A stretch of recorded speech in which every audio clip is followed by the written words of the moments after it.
اگر کوئی ڈپریشن میں ہے اور اس کا پرانا ساتھی آ جائے تو ڈپریشن کم ہو جاتی ہے۔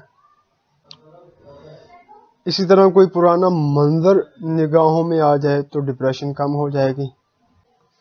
زندگی میں کسی کو فائدہ پہنچاؤ تو اس کی دعا سے ڈپریشن کم ہو جائے گی۔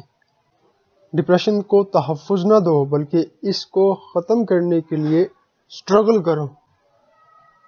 اگر آپ تنہائی میں کمرے میں چلے جائیں تو ڈپریشن ڈاؤن ہو جائے گی۔ دوست دھوکہ دے جائے تب بھی ڈپریشن ہے، اس لیے آپ تلاوت کرنا شروع کر دو تو ڈپریشن ختم ہو جائے گی۔